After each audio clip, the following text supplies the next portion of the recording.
ਨਾਨਕ ਸਿੰਘ ਦੀ ਕਹਾਣੀ ਕੱਲੋ। सन 1936 ਦਾ ਜ਼ਿਕਰ ਹੈ। ਉਸ ਸਾਲ ਮੈਂ ਜਿਸ ਨਾਵਲ ਦੀ ਰਚਨਾ ਆਪਣੇ ਦਿਮਾਗ ਵਿੱਚ ਰਚੀ ਉਸ ਦਾ ਨਾਂ ਸੀ ਕਾਗਤਾਂ ਦੀ ਬੇੜੀ।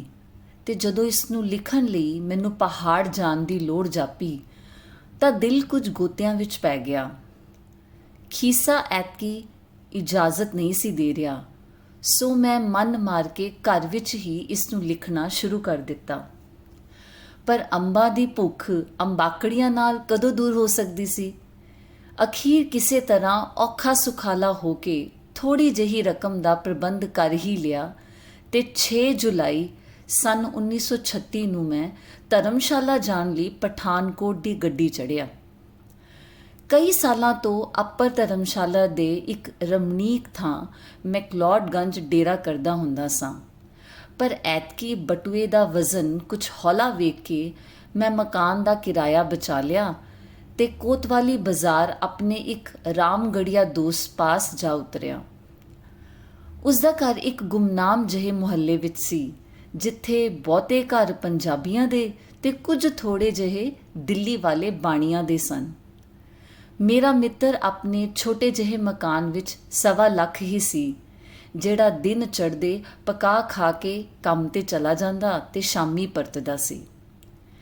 ਮੈਕਲੋਡਗੰਜ ਵਰਗੀ ਨਾ ਤਾਂ ਇੱਥੇ ਇਕਾਨ ਸੀ, ਨਾ ਹੀ ਕੋਈ ਸੀਨਰੀ। ਉਂਝ ਮੌਸਮ ਸੋਹਣਾ ਤੇ ਮੇਰੀ ਸਿਹਤ ਵੀ ਕਾਫੀ ਚੰਗੀ ਸੀ, ਜਿਸ ਕਰਕੇ ਲਿਖਣ ਵਿੱਚ ਚੰਗਾ ਸੁਰਤਾਲ ਜੁੜ ਗਿਆ। ਗੁਆਂਢੀ ਬੱਚਿਆਂ ਦਾ ਰੌਲਾ ਜ਼ਰੂਰ ਕਿਸੇ ਕਿਸੇ ਵੇਲੇ ਅੱਖਰਦਾ ਸੀ, ਪਰ ਉਸ ਤਰ੍ਹਾਂ ਦੀ ਬੇਆਰਾਮੀ ਨਹੀਂ ਸਾਂ ਮਹਿਸੂਸ ਕਰਦਾ ਜਿਹੋ ਜਿਹੀ ਘਰ ਵਿੱਚ ਰਹਿੰਦਿਆਂ ਆਪਣੇ ਬੱਚਿਆਂ ਦੇ ਰੌਲੇ ਦੀ, ਕਿਉਂਕਿ ਇੱਥੋਂ ਦੇ ਬੱਚੇ ਨਾ ਤਾਂ ਸਕੂਲ ਜਾਣ ਵੇਲੇ ਮੇਥੋਂ ਫੀਸ, ਕਿਤਾਬਾਂ ਜਾਂ ਸਿਆਹੀ ਲਈ ਪੈਸੇ ਮੰਗਦੇ ਸਨ, ਨਾ ਹੀ ਮੈਨੂੰ ਇਸ ਗੱਲ ਦੀ ਚਿੰਤਾ ਸੀ ਕਿ ਉਹਨਾਂ ਦੇ ਸਕੂਲ ਜਾਣ ਵਿੱਚ ਦੇਰ ਹੋ ਰਹੀ ਹੈ। ਪਰ ਮੇਰੇ ਰਸਤੇ ਵਿੱਚ ਇੱਕ ਐਸੀ ਦਿੱਕਤ ਆ ਪੈਦਾ ਹੋਈ ਜਿਸ ਦਾ ਕੋਈ ਵੀ ਇਲਾਜ ਨਹੀਂ ਸੀ ਦਿਸਦਾ। ਇੱਕ ਮੁਟਿਆਰ ਜਿਹੀ ਜਮਾਦਾਰਨੀ ਰੋਜ਼ ਹੀ 2 ਵੇਲੇ ਮੁਹੱਲੇ ਵਿੱਚ ਆ ਧਮਕਦੀ ਤੇ ਜਿੰਨਾ ਚਿਰ ਮੌਜੂਦ ਰਹਿੰਦੀ ਨਾ ਉਸਦੀ ਨਾ ਹੀ ਮੁਹੱਲੇ ਵਾਲਿਆਂ ਤੇ ਵਾਲੀਆਂ ਦੀ ਜ਼ਬਾਨ ਮੂੰਹ ਵਿੱਚ ਟਿਕਦੀ। ਕਦੀ ਇੱਕ ਨਾਲ, ਕਦੀ ਦੂਜੇ ਨਾਲ ਤੇ ਕਦੀ ਤੀਜੇ ਨਾਲ ਉਸਦਾ ਆਡਾ ਲੱਗਾ ਹੀ ਰਹਿੰਦਾ। ਉਹ ਅੱਤ ਦਰਜੇ ਦੀ ਢੀਠ ਤੇ ਮੂੰਹ ਫੱਟ ਸੀ।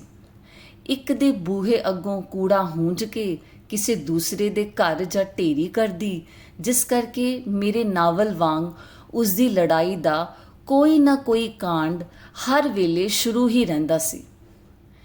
ਇਸ ਤਰ੍ਹਾਂ ਸੜੀ ਲੂਸੀ ਦਿਖਾਈ ਦਿੰਦੀ ਜਿਵੇਂ ਹਰ ਸਾਹਮਣੇ ਆਉਣ ਵਾਲੇ ਨੂੰ ਕੱਚੀਆਂ ਹੀ ਚੱਬ ਜਾਏਗੀ। ਬੇਦਿਲੀ ਤੇ ਬੱਦੋਗਿਰੀ ਜਿਹੀ ਦੀ ਹਾਲਤ ਵਿੱਚ ਝਾੜੂ ਦੀਆਂ ਤੀਲੀਆਂ ਜ਼ਮੀਨ ਤੇ ਘੜੀਸੀ ਜਾਂਦੀ ਤੇ ਨਾਲੋਂ ਨਾਲ ਬੁੜਬੁੜਾਈ ਜਾਂਦੀ। जाने कैसी अंधी औरतें हैं, कचरा फेंक कर गले तक ढेर लगा देती हैं। भाड़ में जाएं, सारे दिन की नौकर थोड़ी ही हूँ, बच्चों को जगह जगह बिठा देती हैं। बदले च झट जवाबी हमले शुरू हो जाते। खसम नू खानी किड्डी फिट गई है, ਜ਼ਬਾਨ ਖਿੱਚ ਲਵਾਂਗੀ ਜੇ ਮੁੜ ਕੇ ਮੇਰੇ ਨਿਆਣਿਆਂ ਨੂੰ ਨੌਲਿਆ। ਹੱਡ ਹਰਾਮ ਔਂਤਰੀ ਪੈਸੇ ਲੈਣ ਵੇਲੇ ਅਗੇਤੀ ਆ ਮਰਦੀ ਹੈ, ਦਿਨ ਦਿਹਾੜ ਨੂੰ ਵੱਖਰਾ ਬੂਥਾ ਸਾੜੀਦਾ ਏ।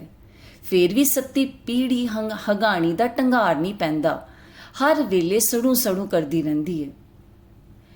ਕੋਈ ਕਿੰਨਾ ਹੀ ਉਸਨੂੰ ਬੋਲੀ ਜਾਵੇ, ਚਿল্ਲਾਈ ਜਾਵੇ, ਉਸਦੇ ਮੱਥੇ ਦੀਆਂ ਤਿਊੜੀਆਂ ਕਦੀ ਸਿੱਧੀਆਂ ਨਹੀਂ ਸੀ ਹੁੰਦੀਆਂ। ਨਾ ਹੀ ਉਸਨੂੰ ਇਸ ਗੱਲ ਦੀ ਪਰਵਾਹ ਸੀ ਕਿ ਕੌਣ ਉਸਨੂੰ ਕੀ ਕਹਿ ਰਿਹਾ ਹੈ।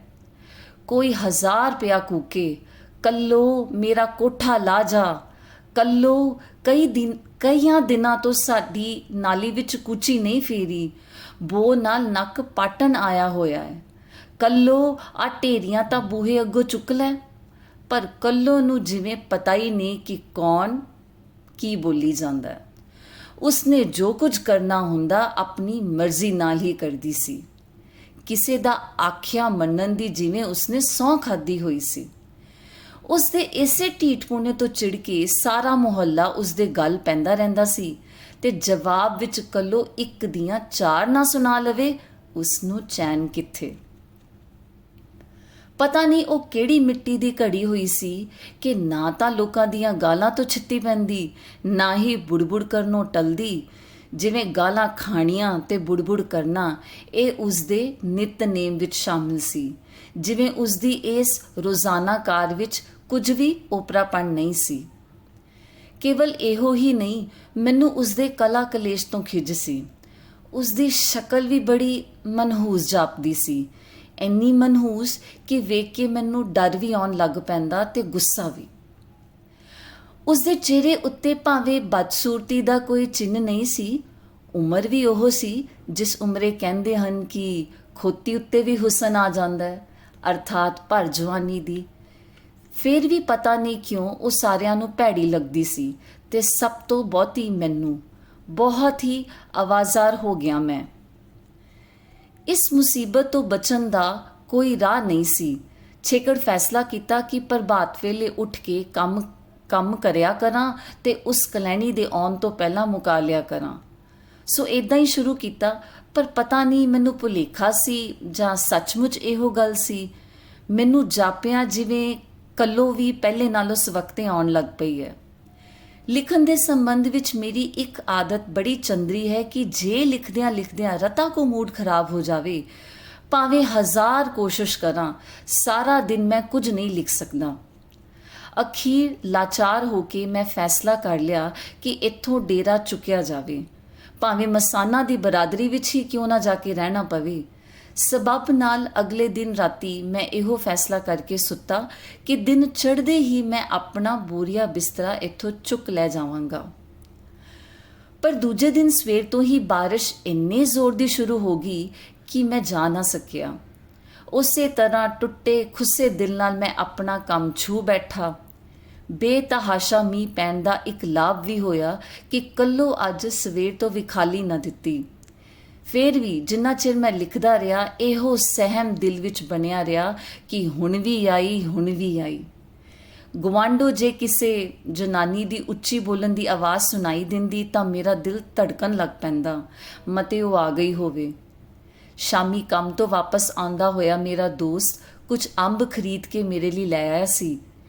ਅੱਜ ਦਿਲ ਕਾਫੀ ਖੁਸ਼ ਸੀ। ਇੱਕ ਤਾਂ ਮੌਸਮ ਚੰਗਾ ਹੋਣ ਕਰਕੇ, ਦੂਜੇ ਕੱਲੋ ਦੇ ਨਾ ਆਉਣ ਕਰਕੇ। ਅੱਜ ਕੰਮ ਦੀ ਵੀ ਅੱਛੀ ਖਾਸੀ ਛੁੱਟੀ ਲੱਗ ਗਈ ਸੀ। ਦੁਪਹਿਰ ਵੇਲੇ ਜਦ ਮੀਂਹ ਦਾ ਜ਼ੋਰ ਹਟ ਕੇ ਮਹੀਨ ਭੂਰ ਪੈ ਰਹੀ ਸੀ, ਮੈਂ ਬਰਾਂਡੇ ਵਿੱਚ ਕੈਨਵਸ ਦੀ ਆਰਾਮ ਕੁਰਸੀ ਢਾ ਕੇ ਤੇ ਅੰਬਾਂ ਵਾਲੀ ਬਾਲਟੀ ਆਪਣੇ ਲਾਗੇ ਰੱਖ ਕੇ ਬੜੇ ਸਵਾਦ ਨਾਲ ਅੰਬ ਚੂਪਣ ਲੱਗ ਪਿਆ। 5-7 ਹੀ ਅੰਬ ਮੁਕਾਏ ਸਨ ਕਿ ਮੇਰੇ ਸਿਰ ਤੇ ਬਿਜਲੀ ਆਨ ਕੜਕੀ। ਆਕਾਸ਼ ਵਿੱਚੋਂ ਨਹੀਂ, ਧਰਤੀ ਤੋਂ ਇੱਕ ਕੁਰਖਤ ਫਿਟਕਾਰ ਕੰਨਾਂ ਨਾਲ टकराई। सरदार, तुम्हें दिखाई नहीं देता? तमाम कचरा बखेर दिया तुमने। दरोगा देखेगा तो हमारे कान ईंट लेगा। मैं कंब उठिया, कुछ कल्लो दी कड़क सुन के ते कुछ अपनी मूर्खता दा ख्याल करके। सचमुच मैं अंब चूप के छिल्लां ते गिटकां इंज बेपरवाही नाल सुट्टी जा रहा सी जिवें अपना ही राज हुंदा है। मैनू हत्थां पैरां दी पै गई। खबरे ये मेरे नाल की बाप करेगी, खबरे किन्नियां कु सलवातां सुनाएगी। बहुता डर इस गल दा सी कि कोई गुआंढी मेरी दुर्गत हुंदी ना वेख लवे।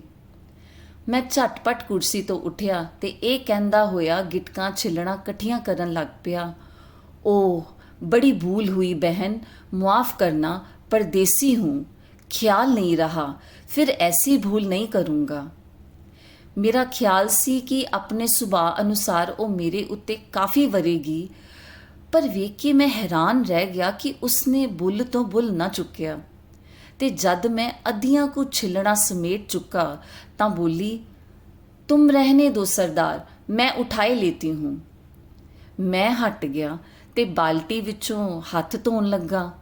उसने अपने झाड़ू नाल गिटकां छिलना हूंज लईयां, बूहे दा अग्गा भी साफ कर दिता ते सब कुछ छाबे विच पा के चलदी बनी।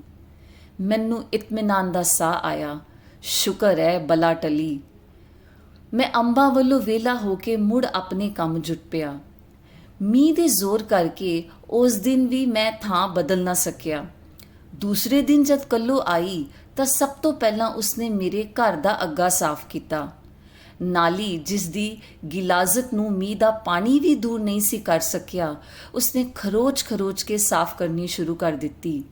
ਤੇ ਇਸ ਕੰਮੋਂ ਵਿਹਲੀ ਹੋ ਕੇ ਮੇਰੇ ਲਾਗੇ ਜਿੱਥੇ ਮੈਂ ਬੈਠਾ ਲਿਖ ਰਿਹਾ ਸਾਂ ਆ ਕੇ ਪੁੱਛਣ ਲੱਗੀ, दादा भीतर कूड़ा हो तो बाहर फेंक दो, मैं ले जाऊं। नहीं है कह के मैं मूँह ध्यान अपने काम लगा रहा। उसदे वाक विचले दादा शब्द ने मैनू जरा को औखियां कीता कि ਇਹ ਆਪਣੇ ਆਪ ਨੂੰ ਮੇਰੀ ਪੋਤੀ ਦੀ ਉਮਰ ਦੀ ਖਿਆਲ ਕਰਦੀ ਹੈ ਕਿ 40 ਵਰਿਆਂ ਦੀ ਉਮਰੇ ਕੋਈ ਆਪਣੇ ਆਪ ਨੂੰ ਕਿਸੇ ਮੁਟਿਆਰ ਦਾ ਦਾਦਾ ਅਖਵਾਉਣਾ ਬਰਦਾਸ਼ਤ ਕਰ ਸਕਦਾ ਹੈ। ਸਦਾ ਤੋਂ ਉਲਟ ਮੈਂ ਉਸ ਦਿਨ ਕੱਲੋ ਦੇ ਸੁਭਾਅ ਵਿੱਚ ਇੱਕ ਤਬਦੀਲੀ ਵੇਖੀ। ਅੱਜ ਉਸਨੇ ਨਾ ਤਾਂ ਕਿਸੇ ਮੁਹੱਲੇ ਵਾਲੀ ਨਾਲ ਆਡਾ ਲਿਆ, ਨਾ ਹੀ ਜਵਾਬ ਵਿੱਚ ਉਸਨੂੰ ਕਿਸੇ ਨੇ ਔਂਤਰੀ ਨਿਖਸਮੀ ਕਿਹਾ। ਪੈਡ ਦਾ ਵਰਕਾ ਪਾੜ ਕੇ ਰੱਖਣ ਲੱਗਿਆ ਮੇਰੀ ਨਜ਼ਰ ਬੂਹੇ ਵੱਲ ਮੁੜੀ। ਮੇਰਾ ਖਿਆਲ ਸੀ ਉਹ ਕੰਮ ਕਰਕੇ ਚਲੀ ਗਈ ਹੋਵੇਗੀ, ਪਰ ਉਸਨੂੰ ਮੈਂ ਬੂਹੇ ਦੀ ਕੰਧ ਲਾਗੇ ਖੜੀ ਵੇਖਿਆ। ਝਾੜੂ ਛਾਬਾ ਉਸਨੇ ਪਰਾਂ ਇੱਕ ਦਰਖਤ ਦੇ ਮੁੱਢ ਨਾਲ ਖੜੇ ਕਰ ਦਿੱਤੇ ਸਨ ਤੇ ਆਪ ਉਹ ਮੇਰੇ ਲਿਖੇ ਹੋਏ ਵਰਕਿਆਂ ਉੱਤੇ ਨੀਝ ਲਾਈ ਖੜੀ ਸੀ। ਮੈਂ ਸੋਚਿਆ ਸ਼ਾਇਦ ਕੱਲ ਵਾਲੇ ਕੰਮ ਦੀ ਮਜ਼ਦੂਰੀ ਮੰਗਣ ਲਈ ਖੜੀ ਹੈ। ਹੱਥ ਜੇਬ ਵਿੱਚ ਪਾ ਕੇ ਮੈਂ ਕੋਈ ਸਭ ਤੋਂ ਛੋਟਾ ਸਿੱਕਾ ਪੋਟਿਆਂ ਨਾਲ ਟਟੋਲਣ ਲੱਗਾ। ਹੱਥ ਬਾਹਰ ਨਿਕਲਣ ਤੋਂ ਪਹਿਲਾਂ ਹੀ ਉਸਨੇ ਮੇਰੇ ਉੱਤੇ ਸਵਾਲ ਕੀਤਾ, ਇਹ क्या है लिखते हो दादा? ऐसे ही कुछ लिखता हूँ। ਖਹਿੜਾ ਛੁਡਾਉਣ ਦੇ ਖਿਆਲੋਂ ਮੈਂ ਇੱਕ ਆਨਾ ਉਸ ਵੱਲ ਸੁੱਟਦਿਆਂ ਕਿਹਾ, ਲੈ ਰਹਿਣੇ ਦੋ ਦਾਦਾ। ਕਹਿ ਕੇ ਉਸਨੇ ਆਨਾ ਜਿੱਥੇ ਮੈਂ ਸੁੱਟਿਆ ਸੀ ਉੱਥੇ ਹੀ ਪਿਆ ਰਹਿਣ ਦਿੱਤਾ। ਕੇਵਲ ਇੱਕ ਵਾਰੀ ਉਸ ਵੱਲ ਤੱਕ ਕੇ ਉਸਨੇ ਨਜ਼ਰ ਹਟਾ ਲਈ। ਕਿਤਨੀ ਲਾਲਚਨ ਹੈ, ਦਿਲ ਵਿੱਚ ਕੁੜ ਰਿਹਾ ਸਾਂ ਕਿ ਇੰਨੇ ਕੁ ਕੰਮ ਦੀ ਮਜ਼ਦੂਰੀ ਇੱਕ ਆਨਾ ਥੋੜੀ ਹੈ। ਪਰ ਮੈਂ ਮੂੰਹੋਂ ਉਸਨੂੰ ਇਸ ਡਰੋਂ ਕੁਝ ਨਾ ਕਿਹਾ ਕਿ ਮਤੇ ਗਲੇ ਦਾ ਹਾਰ ਬਣ ਜਾਵੇ। ਇੱਕ ਆਨਾ ਹੋਰ ਕੱਢ ਕੇ ਮੈਂ ਉਸ ਵੱਲ ਸੁੱਟਿਆ। ਉਸਨੇ ਉਸੇ ਲਾਪਰਵਾਹੀ ਨਾਲ ਦੂਸਰੇ ਆਨੇ ਵੱਲ ਤੱਕਿਆ ਤੇ ਬੋਲੀ, ਨਹੀਂ ਲੂੰਗੀ। अरे तो क्या तुम्हें रुपया चाहिए इतने से काम के लिए?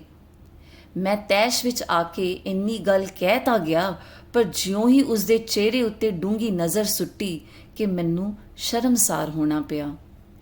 ਮੇਰਾ ਵਸ ਹੁੰਦਾ ਤਾਂ ਆਪਣੇ ਕਹੇ ਹੋਏ ਸ਼ਬਦਾਂ ਨੂੰ ਮੁੜ ਨਿਗਲ ਜਾਂਦਾ। ਕੱਲੋ ਦੇ ਚਿਹਰੇ ਉੱਤੇ ਲੋਭ ਦਾ ਕੋਈ ਚਿੰਨ੍ਹ ਨਹੀਂ ਸੀ, ਨਾ ਹੀ ਗੁੱਸੇ ਦੀ ਕੋਈ ਲਕੀਰ। ਮੇਰੀਆਂ ਪਛਾਤੀਆਂ ਹੋਈਆਂ ਤਿਉੜੀਆਂ ਵੀ ਉਸਦੇ ਮੱਥੇ ਉੱਤੇ ਨਹੀਂ ਸਨ। ਮੈਨੂੰ ਇਉਂ ਜਾਪਿਆ ਜਿਵੇਂ ਕੱਲੋ ਦੇ ਨਕਸ਼ਾਂ ਉੱਤੇ ਅੱਜ ਕੋਈ ਅਨੋਖਾ ਜਿਹਾ ਹੁਸਨ ਨਿਖਰਦਾ ਆ ਰਿਹਾ ਹੈ, ਕੋਈ ਦਿਲਕਸ਼ ਜਿਹੀ ਖਿੱਚ, ਕੋਈ ਨਿੱਘੀ ਤੇ ਮਿੱਠੀ ਜਿਹੀ ਚਮਕ। क्यों नहीं लेती कल्लो? मेरे वाक विच बेख्याले ही लचक जही आ गई। जवाब विच झटपट कुछ ना कह सकी। बोलन तो पहलां उसदे होठां उत्ते एक तबस्सम जिहा लिशकिया। ਅੱਖਾਂ ਦੀਆਂ ਪਲਕਾਂ ਉਸਦੀਆਂ ਕਿਸੇ ਸੁਖਾਵੇ ਜਿਹੇ ਭਾਰ ਨਾਲ ਥੋੜ੍ਹੀਆਂ ਜਿਹੀਆਂ ਨੀਵੀਆਂ ਜਾਪੀਆਂ। ਉਸਦੀਆਂ ਗੱਲਾਂ ਉੱਤੇ ਇੱਕ ਤਰ੍ਹਾਂ ਦਾ ਪਖਾ ਜਿਹਾ ਪੈਦਾ ਹੋਇਆ। ਸੰਗਦਿਆਂ ਰੁਕਦਿਆਂ ਜਿਵੇਂ चित के उसके मुँहों निकलिया, तुमने कल मुझे बहन जो कहा था। सुन के मैं हक्का बक्का रह गया। एक अत औखे सवाल दा हल जिसनों मैं कईयां दिनों तो सोच रहा सां मेरे सामने सी। कल्लो जिसनों मैं हुण तक कला दी मूरत ते कलेश दी रूह समझदा रहा सां, ਉਸਦੇ ਇਸ ਨਿੱਕੇ ਜਿਹੇ ਵਾਕ ਨੇ ਜਿਵੇਂ ਸਾਰੀ ਦੀ ਸਾਰੀ ਕੱਲੋ ਮੇਰੇ ਸਾਹਮਣੇ ਬਦਲ ਦਿੱਤੀ। ਮੇਰੀ ਨਫ਼ਰਤ ਪਿਆਰ ਵਿੱਚ ਵਟ ਗਈ। ਕੱਲੋ ਦਾ ਘ੍ਰਿਣਿਤ ਚਿਹਰਾ ਮੈਨੂੰ ਸੋਹਣਾ ਦਿਖਾਈ ਦੇਣ ਲੱਗਾ। ਪੈਡ ਤੇ ਕਲਮ ਰੱਖ ਦਿੱਤੇ ਤੇ ਇੱਕ ਵਾਰੀ ਹੋਰ ਮੈਂ ਉਸ ਵੱਲ ਤੱਕਿਆ। ਕੱਲੋ ਦੇ ਨਕਸ਼ਾਂ ਵਿੱਚੋਂ ਹੁਸਨ ਤੇ ਪਿਆਰ ਦੀਆਂ ਸ਼ੁਆਵਾਂ ਉੱਠ ਕੇ ਆਲੇ ਦੁਆਲੇ ਨੂੰ ਰੁਸ਼ਨਾ ਰਹੀਆਂ ਸਨ। ਮੀਂਹ ਇਸ ਵੇਲੇ ਕਾਫੀ ਤੇਜ਼ ਹੋ ਗਿਆ ਸੀ ਤੇ ਵਾਛੜ ਦਾ ਰੁਖ ਇਸੇ ਪਾਸੇ ਸੀ। ਕੱਲੋ ਉਸੇ ਤਰ੍ਹਾਂ ਮੀਂਹ ਵਿੱਚ ਖੜੀ ਭਿੱਜ ਰਹੀ ਸੀ। ਮੈਂ ਉਸਨੂੰ ਕਿਹਾ, ਜ਼ਰਾ ਭੀਤਰ ਆ ਜਾ ਕੱਲੋ, ਤੁਮ ਭੀਗ ਰਹੀ ਹੋ। ਉਸਨੇ ਪੂਰੇ ਭਰੋਸੇ ਤੇ ਅਪਣੱਤ ਭਰੀ ਨਜ਼ਰ ਨਾਲ ਇੱਕ ਵਾਰੀ ਮੇਰੇ ਵੱਲ ਤੱਕਿਆ ਤੇ ਫਿਰ ਆਪਣੇ ਭਿੱਜੇ ਹੋਏ ਸਰੀਰ ਵੱਲ ਤੇ ਬੋਲੀ, कोई बात नहीं दादा, हम लोग तो इसी तरह भीगा करते हैं। अच्छा जाती हूँ, अभी बहुत काम करना है। ਜ਼ਬਾਨੋਂ ਤਾਂ ਕੱਲੋ ਨੇ ਕਹਿ ਦਿੱਤਾ ਜਾਤੀ ਹੂੰ, ਪਰ ਮੈਂ ਉਸਦੇ ਚਿਹਰੇ ਤੋਂ ਕੁਝ ਹੋਰ ਪੜ੍ਹ ਰਿਹਾ ਸੀ। ਉਹ ਬਿਨਾਂ ਮੇਰੇ ਨਾਲ ਕੁਝ ਗੱਲਾਂ ਕੀਤੇ ਜਾਣਾ ਨਹੀਂ ਸੀ ਚਾਹੁੰਦੀ। ਮੈਂ ਜ਼ਰਾ दाइए परे रियों विच उसनू किया, थोड़ी देर के लिए छत के नीचे हो जा पगली, बारिश कम हो जाए तो चली जाना। अंदर आउण दी उसदी सलाह है सी, पर किसी संग ने उसनू रोकिया होया सी। खिलरे हुए भांडे टींडे वल तक के वो बोली, पर यहाँ तो तुम रोटी बनाते हो। ते नाल ही उसदे कदमां विच हरकत आ गई। ਉਹ ਬੜੀ ਚੌਕਸੀ ਨਾਲ ਆਪਣੇ आप ਨੂੰ ਸਮੇਟ ਸੁਕੇੜ ਕੇ केवल दहलीज ही टप्पी। कहाँ की रहने वाली हो कल्लो? बंगाल की। अरे तुम लोग इतनी दूर चले आए, उधर तुम्हें काम नहीं मिलता था क्या? भगवान की इच्छा है दादा, जहाँ पर रोज़ी बनी होती है वहीं पर जाना होता है। उसदे मूँहों एक घड़ी मुड़ी जिहा ਜਿਹੜਾ ਦਾਦਾ ਸ਼ਬਦ ਮੈਂ ਆਪਣੇ ਸਮੁੰਦਰ ਵਿੱਚ ਸੁਣ ਕੇ ਕਚੀਚੀਆਂ ਵੱਟਦਾ ਸਾਂ, ਇਸ ਦਾ ਭੇਤ ਝੱਟ ਹੀ ਮੇਰੇ ਉੱਤੇ ਖੁੱਲ੍ਹ ਗਿਆ। ਮੈਨੂੰ ਯਾਦ ਆ ਗਿਆ ਕਿ ਬੰਗਲਾ ਬੋਲੀ ਵਿੱਚ ਵੱਡੇ ਭਰਾ ਨੂੰ ਦਾਦਾ ਕਹਿ ਕੇ ਬੁਲਾਇਆ ਜਾਂਦਾ ਹੈ। ਟੁੱਟੀ ਭੱਜੀ ਬੰਗਲਾ ਮੈਂ ਜਾਣਦਾ ਸਾਂ। ਮੈਂ ਸੋਚ ਰਿਹਾ ਸਾਂ ਪਿਆਰ ਦੀ ਕਿੱਡੀ ਭੁੱਖ ਹੈ ਇਸ ਕੁੜੀ ਦੇ ਅੰਦਰ, ਤੇ ਸ਼ਾਇਦ ਇਸੇ ਚੀਜ਼ ਦੀ ਅਪ੍ਰਾਪਤੀ ਨੇ ਇਸ ਦੇ ਸੁਭਾਅ ਵਿੱਚ ਹਿੰਸਾ ਤੇ ਨਫ਼ਰਤ ਭਰ ਦਿੱਤੀ ਹੈ। ਨਫ਼ਰਤ ਦੀ ਦੁਨੀਆ ਵਿੱਚ ਇਹ ਜੰਮੀ ਤੇ ਤਿਰਸਕਾਰ ਦੀ ਖੁਰਾਕ ਖਾ ਕੇ ਪਲੀ ਹੈ। ਵਿਚਾਰੀ ਸਾਰਾ ਦਿਨ ਲੋਕਾਂ ਦੀ ਗੰਦਗੀ ਢੋਂਦੀ ਹੈ, ਪਰ ਬਦਲੇ ਵਿੱਚ ਇਸ ਨੂੰ ਮਿਲਦਾ ਕੀ ਹੈ? ਗਾਲਾਂ, ਝਿੜਕਾਂ ਤੇ ਕਦੀ-ਕਦੀ ਛਿੱਤਰ ਪੋਲਾ ਵੀ। ਮਾਨੋ ਕੱਲੋ ਲਈ ਇਹ ਜ਼ਿੰਦਗੀ ਨਫ਼ਰਤ ਦਾ ਹੀ ਦੂਸਰਾ ਨਾਂ ਹੈ। ਦੁਨੀਆ ਇਸ ਨੂੰ ਨਫ਼ਰਤ ਕਰਦੀ ਹੈ ਤੇ ਇਹ ਦੁਨੀਆ ਨੂੰ। ਪਰ ਇੰਨਾ ਹੋਣ 'ਤੇ ਵੀ ਕਿ ਪਿਆਰ ਦੀ ਭੁੱਖ ਇਸ ਦੀ ਮਰ ਗਈ? ਸ਼ਾਇਦ ਨਹੀਂ। ਇਹ ਦੁਨੀਆ ਕਿਤਨੀ ਨਾਦਾਨ, ਕਿਤਨੀ ਬੇਸਮਝ ਤੇ ਕੰਜੂਸ ਹੈ ਕਿ ਚਾਰ ਮਿੱਠੇ ਬੋਲ ਜਿਨ੍ਹਾਂ ਉੱਤੇ ਕਿਸੇ ਦਾ ਕੁਝ ਵੀ ਮੁੱਲ ਨਹੀਂ ਲੱਗਦਾ, ਨਾ ਦੇ ਕੇ ਇਹ ਅਣਗਿਣਤ ਜੀਆਂ ਨੂੰ ਆਦਮੀ ਤੋਂ ਪਸ਼ੂ ਬਣਾ ਦਿੰਦੀ ਹੈ। ਕੱਲੋ ਜਿਹੜੀ ਹਰ ਕਿਸੇ ਨੂੰ ਨਫ਼ਰਤ ਕਰਦੀ ਹੈ, ਜਦਕਿ ਉਸਦੇ ਸੀਨੇ ਵਿੱਚ ਇਤਨਾ ਕੋਮਲ, ਇਤਨਾ ਨਿੱਘਾ ਦਿਲ ਮੌਜੂਦ ਹੈ। ਕਿ ਇਸੇ ਕਰਕੇ ਕਿ ਦੁਨੀਆ ਨੇ ਉਸ ਨੂੰ ਨਿਗੁਣੇ ਚੌ ਮਿੱਠੇ ਬੋਲਾਂ ਤੋਂ ਵੀ ਵਾਂਝਾ ਰੱਖਿਆ ਹੋਇਆ ਹੈ। ਕੱਲੋ ਜਿਹੜੀ ਕਿਸੇ ਅਜਨਬੀ ਦੇ ਕਹੇ ਹੋਏ ਝੂਠੀ ਮੁੱਠੀ ਦੇ ਭੈਣ ਸ਼ਬਦ ਨੂੰ ਇਤਨੇ ਸਤਿਕਾਰ ਨਾਲ ਦਿਲ ਦੀ ਪਿਟਾਰੀ ਵਿੱਚ ਸਾਂਭ ਕੇ ਰੱਖ ਸਕਦੀ ਹੈ, ਕਿ ਇਹ ਨਫ਼ਰਤ ਦੀ ਹੱਕਦਾਰ ਹੈ? ਕਾਸ਼ ਦੁਨੀਆ ਵਾਲੇ ਕਦੀ ਅੱਖਾਂ ਖੋਲ੍ਹ ਕੇ ਤੱਕ ਸਕਦੇ। ਉਹ ਦਹਲੀਜ਼ ਅੰਦਰ ਹੋ ਜਾਣ 'ਤੇ ਵੀ ਵਾਛੜ ਦੀ ਮਾਰ ਤੋਂ ਬਚ ਨਾ ਸਕੀ। ਮੈਂ ਜਦ ਉਸ ਨੂੰ ਇੱਕ ਵਾਰੀ ਫਿਰ ਅੰਦਰ ਆਉਣ ਲਈ ਕਿਹਾ ਤਾਂ ਬੋਲੀ, ਪਰ भीतर तो तुम्हारे बर्तन पड़े हैं दादा। तो क्या हर्ज है, बर्तन किसी दूसरे के नहीं, तुम्हारे दादा के ही तो हैं। ਜਾਪਦਾ ਸੀ ਜਿਵੇਂ ਮੇਰਾ ਇਹ ਵਾਕ ਸੁਣ ਕੇ ਕੱਲੋ ਇੱਕ ਵਾਰੀ ਕਿਸੇ ਮਿਠਾਸ ਦੀ ਡੂੰਘਾਈ ਵਿੱਚ ਗੁਆਚ ਗਈ। ਉਹ ਅੰਦਰ ਲੰਘ ਆਈ, ਪਰ ਸ਼ਾਇਦ ਉਸ ਨੂੰ ਡਰ ਸੀ ਮਤੇ ਉਸਦੇ ਕੱਪੜਿਆਂ ਵਿੱਚੋਂ ਚੋ ਰਹੇ ਪਾਣੀ ਨਾਲ ਕਮਰੇ ਦਾ ਫਰਸ਼ ਗਿੱਲਾ ਹੋ ਜਾਵੇਗਾ। ਉਹ ਥੋੜ੍ਹੀ ਥੋੜ੍ਹੀ ਕੰਬ ਰਹੀ ਸੀ। ਮੇਰਾ ਦਿਲ ਚਾਹਿਆ ਕਿ ਬਿਸਤਰੇ ਤੋਂ ਕੰਬਲ ਚੁੱਕ ਕੇ ਉਸਦੇ ਮੋਢਿਆਂ 'ਤੇ ਸੁੱਟ ਦਿਆਂ, ਪਰ ਇਤਨੀ ਫਰਾਖ ਦਿਲੀ ਮੈਂ ਵਿਖਾਲ ਨਾ ਸਕਿਆ। ਕੰਬਲ ਦੇ ਭਿੱਜ ਜਾਣ ਦੇ ਖਿਆਲੋਂ ਅਥਵਾ ਇਸ ਖਿਆਲੋਂ ਕਿ ਕੱਲੋ ਦੇ ਗਲੀਸ ਕੱਪੜਿਆਂ ਨਾਲ ਛੂ ਕੇ ਗਿੱਲਾ ਹੋ ਜਾਵੇਗਾ। ਕੇਵਲ ਮੈਂ ਇਤਨਾ ਹੀ ਕਰ ਸਕਿਆ ਕਿ ਹੋਰ 2-4 ਵਾਰੀ ਕਹਿ ਕੇ ਮੈਂ ਉਸ ਨੂੰ ਦਲੀਸ ਤੋਂ ਇਤਨਾ ਅੰਦਰ ਸੱਦ ਲਿਆ ਕਿ ਵਾਛੜ ਤੋਂ ਉਹ ਸੁਰੱਖਿਅਤ ਸੀ। ਬਾਹਾਂ ਹਿੱਕ ਨਾਲ ਲਾਈ ਉਹ ਕੰਬਦੀ ਹੋਈ ਮੈਨੂੰ ਪੁੱਛਣ ਲੱਗੀ, ਤੁਮ ਕਹਾਂ ਰਹਤੇ ਹੋ ਦਾਦਾ? अमृतसर में। यहाँ कितने दिन ठहरोगे? ठहरना तो कुछ ज़्यादा दिन है, पर इस मकान से शायद कल ही चला जाऊंगा। क्यों? यहाँ पर शोर बहुत रहता है, लिखने में तकलीफ़ होती है। कुछ चिर वो चुप रही, कुछ सोचती रही, ते फिर मेरे वर्कियां वल तक के पूछन लगी, ये तुम क्या लिखा करते हो दादा? किताबें लिखता हूँ। पर किताब के हरफ तो और तरह के होते हैं, छोटे छोटे साफ साफ, ये भी वैसे ही बन जाएंगे मशीन में डालने से। हाँ, मेरा मामू कहत रहा कि एक मशीन होती है जिसमें किताब छापी जाती है, उसी में ये भी छापी जाएगी। अमृतसर में ऐसी मशीनें हैं और कागज़ भी उसी मशीन में बन जाता है। हाँ, सब उसी में बन जाता है। ऐसी मशीन तुम पढ़ना जानती हो कल्लो? नहीं दादा, हम लोग नहीं पढ़ा करते। मेरा एक ठो चचेरा भाई रहा, उसने अंग्रेज़ी पढ़ी थी और फिर वो क्रिश्चियन बन गया। अच्छा दादा, अमृतसर में भी पानी बारिश पड़ता है? हाँ पड़ता है, पर बहुत नहीं। वहाँ तुम्हारा कौन कौन है दादा? औरत है, बच्चे हैं। कैठो? 3। लड़के हैं? हाँ। और लड़की? लड़की कोई नहीं। तब तो भगवान हो दादा, तब तो भागवान हो दादा। इसमें भाग की क्या बात रही? अरे दादा, लड़की जिसके घर में ना हो वो भागवान तो होगा ही। मेरी 4 ठो बहनें हैं और भाई एक भी नहीं है। माँ बाप बेचारे हर बखत। ते गल कर दी वो बार वल तक के चुप हो गई। मी ठहर चुका सी। ओ बोली, अच्छा दादा, पानी थम गया, अब जाऊंगी, बहुत काम करना है। उसने बाहर निकल के झाड़ू छाबा दरखत नालों चुकिया ते मुहल्ले तो बाहर निकल गई। ਉਹ ਦੋਵੇਂ ਕਿੰਗਰੇਦਾਰ ਸਿੱਕੇ ਜਿਹੜੇ ਮੈਂ ਉਸ ਵੱਲ ਸੁੱਟੇ ਸਨ ਉੱਥੇ ਪਏ ਰਹੇ। ਮੁੜ ਮੈਨੂੰ ਥਾਂ ਬਦਲਣ ਦੀ ਲੋੜ ਨਹੀਂ ਪਈ।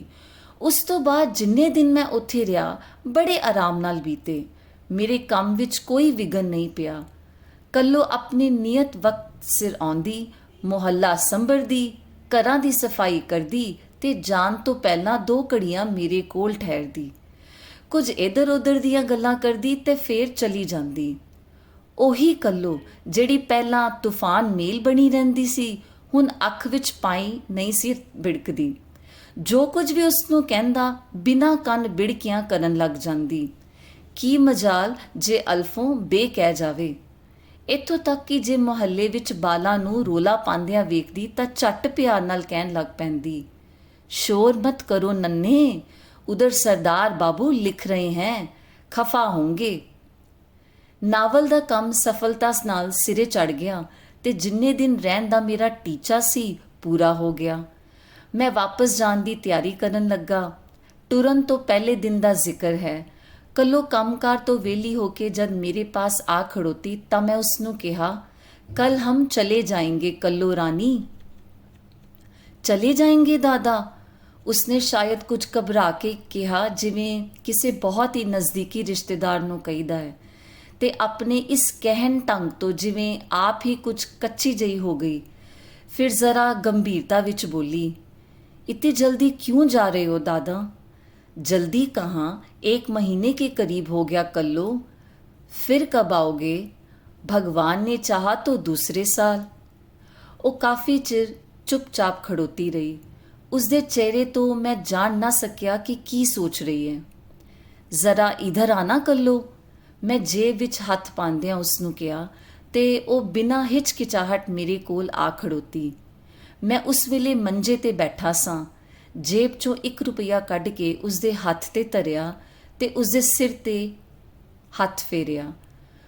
उसने एक वेरा मोड़न दा यत्न किया, पर जद मेरे मूहों उस सुनिया, अपने दादा को नाराज़ करोगी, तां उसने प्रसन्नता नाल इसनू रख लिया। दूजे दिन सवेरे मेरा मित्र अपने वक्त सिर मैनू फतेह बुला के काम ते चला गया ते मैं समान बन्नन विच रुझ गया। पर मेरा ध्यान मेरे बराबर महल्ले दे सिरे वल सी। जान तो पहला होर एक वारी कल्लो नू मिलन दी डाढी ही तांग सी। मेरा विश्वास सी कि वो आवेगी। मोटर दा वक्त हो गया पर कल्लो ना आई। दिल नू निराशा हुई। छेकड़ कुली पासों समान चुकवा के मैं अड्डे जा पहुंचिया, पर नज़र मेरी अजे भी सड़क दे दोहां सिरियां तक फिरदी हुई कल्लो दी भाल कर रही सी। ਜਿਉਂ-ਜਿਉਂ ਮੋਟਰ ਤੁਰਨ ਦਾ ਵਕਤ ਨੇੜੇ ਆਈ ਜਾਂਦਾ, ਮੇਰੇ ਦਿਲ ਦੀ ਬੇਆਰਾਮੀ ਵੱਧਦੀ ਜਾਂਦੀ। ਮੈਨੂੰ ਅਜੇ ਵੀ ਉਮੀਦ ਸੀ ਕਿ ਕੱਲ੍ਹ ਆਵੇਗੀ, ਪਰ ਉਹ ਨਾ ਆਈ। ਕਲੀਨਰ ਨੇ ਵਾਊਚਰ ਕਟਵਾਇਆ, ਡਰਾਈਵਰ ਨੇ ਤਾਕੀ ਖੋਲ੍ਹੀ ਤੇ ਆਪਣੀ ਸੀਟ 'ਤੇ ਆ ਬੈਠਾ। ਭਾਵੇਂ ਕੱਲ੍ਹ ਦੇ ਆਉਣ ਦੀ ਹੁਣ ਮੈਨੂੰ ਕੋਈ ਆਸ ਨਹੀਂ ਸੀ, ਫਿਰ ਵੀ ਮੈਂ ਤਦ ਤੀਕ ਬਾਹਰ ਹੀ ਖੜੋਤਾ ਰਿਹਾ ਜਦ ਤੱਕ ਡਰਾਈਵਰ ਨੇ ਸਵਾਰੀਆਂ ਨੂੰ ਸੱਦਣ ਲਈ ਹਾਰਨ ਨਾ ਵਜਾ ਦਿੱਤਾ। ਮੈਂ ਢਿੱਲੇ ਕਦਮੀ ਬਾਰੀ ਵੱਲ ਮੁੜਿਆ ਤੇ ਅੰਦਰ ਲੰਘ ਕੇ ਆਪਣੀ ਸੀਟ 'ਤੇ ਜਾ ਬੈਠਾ। ਡਰਾਈਵਰ ਦੀ ਪਿੱਠ ਪਿੱਛੇ ਮੇਰੀ ਸੀਟ ਸੀ। ਜਿਉਂ ਹੀ ਇੰਜਨ ਸਟਾਰਟ ਹੋਇਆ, ਕੱਲੋਂ ਮੇਰੀ ਨਜ਼ਰੀ ਪਈ। ਉਸਨੇ ਸਿਰ 'ਤੇ ਇੱਕ ਲੰਮੀ ਟੋਕਰੀ ਚੁੱਕੀ ਹੋਈ ਸੀ ਤੇ ਬੜੀ ਔਖੀ ਹੋ ਕੇ ਸਾਰਾ ਜ਼ੋਰ ਲਾ ਕੇ ਮੋਟਰ ਵੱਲ ਭੱਜੀ ਆ ਰਹੀ ਸੀ। ਮਿਸਟਰ ਡਰਾਈਵਰ, ਜ਼ਰਾ 1 ਮਿੰਟ, ਬੜੀ ਮਿਹਰਬਾਨੀ। ਮੈਂ ਮਿੰਨਤ ਕੀਤੀ ਤੇ ਨੇਕ ਡਰਾਈਵਰ ਮੰਨ ਗਿਆ। ਮੈਂ ਛਲਾਂਗ ਮਾਰ ਕੇ ਹੇਠਾਂ ਉਤਰਿਆ। ਪੂਰੀ ਤੇਜ਼ੀ ਨਾਲ ਦੌੜ ਕੇ ਮੈਂ ਕੱਲੋ ਨੂੰ ਅਗਲ ਵਾਂਡੇ ਜਾ ਮਿਲਿਆ ਤੇ ਉਸ ਪਾਸੋਂ ਛਿੱਕੂ ਫੜ ਲਿਆ। ਮੁਝੇ ਦੇਰ ਹੋ ਗਈ ਦਾਦਾ, ਸਾਹ ਨਾਲ ਸਾਹ ਮਿਲਣ ਦੀ ਕੋਸ਼ਿਸ਼ ਕਰਦੀ ਹੋਈ ਕੱਲੋ ਬੋਲੀ। ये थोड़े आम लाई हूँ अपनी भावच के लिए। इन्हें तो लोगे दादा? अपनी कसम, मैंने इनको छुआ तक नहीं है। ते ਉਹ ਮੇਰੇ ਵੱਲ ਇਸ ਤਰ੍ਹਾਂ ਤੱਕੀ ਜਿਵੇਂ ਆਪਣੀਆਂ ਭਾਵਨਾਵਾਂ ਦੀ ਪ੍ਰਵਾਨਗੀ ਚਾਹ ਰਹੀ ਹੋਵੇ। ਕਿਉਂ ਨਹੀਂ ਲੂੰਗਾ ਰਾਨੀ? ਮੈਂ ਬੜੇ ਪਿਆਰ ਨਾਲ ਉਸਦਾ ਸਿਰ ਪਲੋਸਦਿਆਂ ਹੋਇਆ ਮੋਟਰ ਵੱਲ ਜਾ ਰਿਹਾ ਸਾਂ। ਅਗਰ ਤੁਮ ਇਹ ਨਾ ਲਾਤੀ ਤਾਂ ਮੈਂ ਤੁਮ ਪਰ ਬਹੁਤ ਨਾਰਾਜ਼ ਹੋਤਾ। ਕੱਲੋ ਖਿੜ ਗਈ। ਉਸਦੇ ਚਿਹਰੇ 'ਤੇ ਨਾ ਸੰਭਾਲੇ ਜਾ ਸਕਣ ਵਾਲੀ ਖੁਸ਼ੀ ਦੇ ਭਾਵ ਸਨ। तुम कितने अच्छे हो दादा, मुझे तो बड़ा फिक्र था जाने दादा लेंगे या नहीं। हारन फेर वजिया, ਜਿਹੜਾ ਕੇਵਲ ਮੈਨੂੰ ਹੀ ਸੱਦਣ ਲਈ ਸੀ। ਟੋਕਰੀ ਮੈਂ ਛੱਤ 'ਤੇ ਰਖਵਾ ਦਿੱਤੀ ਤੇ ਅੰਦਰ ਬੈਠਣ ਤੋਂ ਪਹਿਲਾਂ ਆਪਣੀ ਉਸ ਪਿਆਰ ਦੀ ਦੇਵੀ ਨੂੰ, ਅੱਛਾ ਕੱਲੋ ਬਹਿਨ, ਹਮ ਫਿਰ ਮਿਲेंगे ਕਹਿ ਕੇ ਉਹ ਉਸ ਬੱਸ ਦੀ ਬਾਰੀ ਵੱਲ ਮੁੜ ਪਿਆ। ਪਰਤ ਕੇ ਦੇਖਿਆ ਤਾਂ ਕੱਲੋ ਭਰਾ ਦੇ ਪਿਆਰ ਵਿੱਚ ਭਿੱਜੀ ਅਹਿੱਲ ਖੜੀ ਬੱਸ ਵੱਲ ਦੇਖ ਰਹੀ ਸੀ।